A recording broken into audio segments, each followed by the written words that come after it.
ಕಾಗವಾಡ ಪಟ್ಟಣದ ಸರಕಾರಿ ಆಸ್ಪತ್ರೆಯನ್ನು 3,20,00,000 ವೆಚ್ಚದಲ್ಲಿ ಮೇಲ್ದರ್ಜೆಗೇರಿಸುವ ಪ್ರಸ್ತಾವನೆ ಮಂಜೂರಾತಿ ಹಂತದಲ್ಲಿದೆ ಎಂದು ಕಾಗವಾಡ ಶಾಸಕ ರಾಜು ಕಾಗೆ ಹೇಳಿದರು. ಅವರು ಕಾಗವಾಡ ಮತಕ್ಷೇತ್ರದ ವಿವಿಧ ಗ್ರಾಮಗಳಲ್ಲಿ ರಸ್ತೆ ಮತ್ತು ಆರೋಗ್ಯ ಕೇಂದ್ರಗಳಿಗೆ ಭೂಮಿ ಪೂಜೆ ನೆರವೇರಿಸಿ ಮಾತನಾಡುತ್ತಿದ್ದರು. ಕಾಗವಾಡದ ಸರಕಾರಿ ಆಸ್ಪತ್ರೆಯನ್ನು ಮೇಲ್ದರ್ಜೆಗೇರಿಸುವ ಪ್ರಸ್ತಾವನೆಯ ಮಂಜೂರಾತಿಯಲ್ಲಿ ಕೆಲ ತಾಂತ್ರಿಕ ಅಡಚಣೆಗಳಿದ್ದು, ಬಜೆಟ್ ಅಧಿವೇಶನದ ಸಂದರ್ಭದಲ್ಲಿ ಬಗೆಹರಿಸಿಕೊಳ್ಳುವೆ ಎಂದರು. ಮದಭಾವಿ, ಕೆಂಪವಾಡ, ಶೇಡ್ಬಾಳ್ ಸ್ಟೇಷನ್ ಹಾಗೂ ಪಾಂಡೇಗಾಂವ್ ಗ್ರಾಮಗಳಲ್ಲಿ 2.5 ಕೋಟಿ ಮೊತ್ತದ ಆಯುಷ್ಮಾನ್ ಆರೋಗ್ಯ ಕೇಂದ್ರಗಳಿಗೂ ಭೂಮಿ ಪೂಜೆ ನೆರವೇರಿಸಿರುವೆ ಎಂದ ಅವರು, ಕಾಗವಾಡ ಕ್ಷೇತ್ರಕ್ಕೆ ಮಂಜೂರಾದ 50 ಕೋಟಿ ಅನುದಾನದಲ್ಲಿ ಲೋಕೋಪಯೋಗಿ ಇಲಾಖೆಯಡಿ 37.5 ಕೋಟಿ ಮತ್ತು ಜಿಲ್ಲಾ ಪಂಚಾಯತ್ ಅಡಿ 12.5 ಕೋಟಿ ಅನುದಾನದಲ್ಲಿ ಕಾಗವಾಡ ಮತಕ್ಷೇತ್ರದ ಗ್ರಾಮೀಣ ಪ್ರದೇಶದ ರಸ್ತೆಗಳನ್ನು ಅಭಿವೃದ್ಧಿಪಡಿಸಲಾಗುತ್ತಿದೆ ಎಂದು ಶಾಸಕ ರಾಜು ಕಾಗೆ ಹೇಳಿದರು.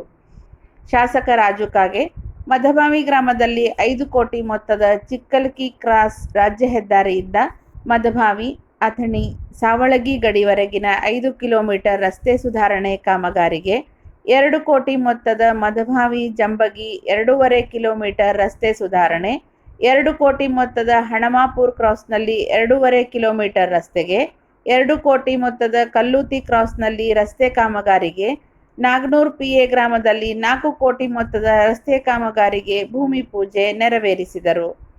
ಈ ಸಂದರ್ಭದಲ್ಲಿ ಧುರೀಣರಾದ ರಾವಸಾಹೇಬ್ ಐಹೊಳೆ, ಬಸನಗೌಡ ಪಾಟೀಲ್ ಬೊಮ್ಮನಾಳ್, ಕೃಷ್ಣ ಶಿಂಧೆ, ಕೆಆರ್ ಪಾಟೀಲ್, ಲೋಕೋಪಯೋಗಿ ಇಲಾಖೆಯ ಮಲ್ಲಿಕಾರ್ಜುನ್ ಮಗದುಂ, ಆರೋಗ್ಯ ಇಲಾಖೆಯ ಡಾ ಬಸವರಾಜ್ ಕಾಗೆ, ಗುತ್ತಿಗೆದಾರರಾದ ಅಂಸಿದ್ ಮಂಗರೋಳ್, ಶಿವಪುತ್ರ ನಾಯಕ್, ತಿಪ್ಪಣ್ಣ ಭಜಂತ್ರಿ, ರಾಜು ಅಲಬಾಳ್, ರಾಜು ಮರಡಿ ಸೇರಿದಂತೆ ಗ್ರಾಮ ಪಂಚಾಯತ್ ಮಾಜಿ ಸದಸ್ಯರು, ಕಾಂಗ್ರೆಸ್ ಮುಖಂಡರು, ಕಾರ್ಯಕರ್ತರು, ಪದಾಧಿಕಾರಿಗಳು ಉಪಸ್ಥಿತರಿದ್ದರು.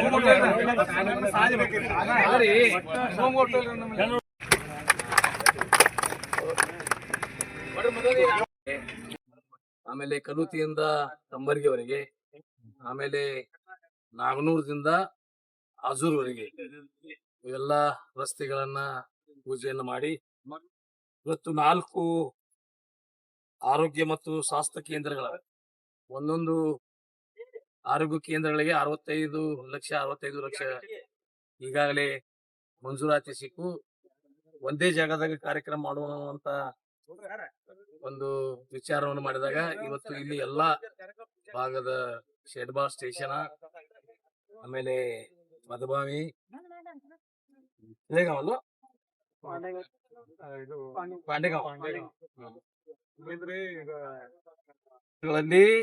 ಈಗ ಫುಲ್ ತಗೊಂಡ್ ಬಂದು ಇದನ್ನು ಕೆಲಸ ಪ್ರಾರಂಭ ಮಾಡ್ತೀವಿ. ಮತ್ತೊಂದು ಈಗ ಸರ್ಕಾರದ ಒಂದು ಮಂಜೂರಿ ಹಂತದಲ್ಲಿರುವಂತ ಕಾಗವಾಡ ಅಪ್ಗ್ರೇಡ್ ದೊಡ್ಡ ಹಾಸ್ಪಿಟಲ್ ಮಾಡೋದು 3.5 ಕೋಟಿ, ಅದನ್ನ ವರ್ಕೌಟ್ ಕೊಡುದಿದೆ. ಈಗ ಕೆಲವು ತಾಂತ್ರಿಕ ಅಡಚಣೆಗಳಿಂದ ವಿಳಂಬ ಆಗ್ತಾ ಐತಿ. ಅದನ್ನು ಸಹಿತ ಈಗ ನಾ ಅಸೆಂಬ್ಲಿಗೆ ಹೋಗ್ತಾ ಇದ್ದೀನಿ, ನಾಳೆ ಹೋಗ್ತಾ ಇದ್ದೀನಿ. ಇನ್ನು 27 ಒಳಗೆ ಬೆಂಗಳೂರಲ್ಲಿ ಬಜೆಟ್ ಅಧಿವೇಶನ ಇರುವುದಂತ ಅಲ್ಲಿ ಮಾತಾಡಿ ಅವು ಸಹಿತ ವರ್ಕ್ಗಳನ್ನ ಮುಂದಿನ ದಿನಗಳಲ್ಲಿ ತಗೊಂಡು ಬಂದು ಜನರಿಗೆ ಇಲ್ಲಿ ಏನು ಅನಾನುಕೂಲ ಇದೆ ಅದು ಅನುಕೂಲ ಮಾಡಿಕೊಳ್ಳುವಂತ ಕೆಲಸವನ್ನು ಮಾಡ್ತಾ ಇದ್ದೀವಿ. ಇವತ್ತು ನಿನ್ನೆ ನಾನು ಹೇಳಿದ್ದೀನಿ, ನದಿಗೆ ನೀರಾಗ್ಲಿ, ಸೌಳ ಜೋಳದ ಕೆಲಸಗಳಾಗ್ಲಿ, ಇಲ್ಲಿ ಮೊರಾರ್ಜಿ ದೇಸಾಯಿ ಸ್ಕೂಲ್ಗಳಾಗಲಿ, ಸಾಕಷ್ಟು ಈ ಜನದಲ್ಲಿ ಈ ಭಾಗದಲ್ಲಿ ಇವತ್ತು ಸರ್ಕಾರ ಅನುದಾನ ಕೊಡ್ತಾ ಇದೆ. ಎಲ್ಲ ಅನುದಾನವನ್ನು ತಂದು ಇಲ್ಲಿ ಅಭಿವೃದ್ಧಿ ಮಾಡುವಂತ ಪ್ರಯತ್ನವನ್ನ ನಾವು ಮುಂದಿನ ದಿನಮಾನಗಳಲ್ಲಿ ಮಾಡ್ತೀವಿ ಅನ್ನುವಂತ ಮಾತನ್ನ ಈ ಸಂದರ್ಭದಲ್ಲಿ ಹೇಳ್ತಾ, ಇವತ್ತು ಇಲ್ಲಿ 4 ಇನ್ನು ಮುಂದೆ 4 ಜಾಗದಲ್ಲಿ ವಿಜಯ ಇರುವುದಂತ. ಮತ್ತೆ ನಾಳೆ ಒಂದು ಕಾರ್ಯಕ್ರಮ, ನಾನು 10 ಗಂಟೆಗೆ ಮುಂಸುಳಿ ಪರಮೇಶ್ವರವಾಡಿ, ಮುಂಸುಳಿಯಿಂದ ಭರ್ತಕನವಾಡಿ, ಲಕ್ಷ್ಮೀ ನಗರ ತಾಲೂಕ, ಅದು ಸಹಿತ ನಾಳೆ 10 ಗಂಟೆಗೆ ಪೂಜೆ ಮಾಡ್ತಿದ್ವಿ. ಅದಕ್ಕಾಗಿ ಇವತ್ತು ಅಭಿವೃದ್ಧಿ ಮತ್ತೆ ಈಗ ಬಂದ ನಂತರ 12.5 ಕೋಟಿ ರೂಪಾಯಿದ ಜಿಲ್ಲಾ ಪಂಚಾಯತಿಗೂ ಸಹಿತ ಇನ್ನೊಂದು 15 ದಿವಸದಲ್ಲಿ ಅವು ಸಹಿತ ಪೂಜೆ ಮಾಡ್ತೀವಿ.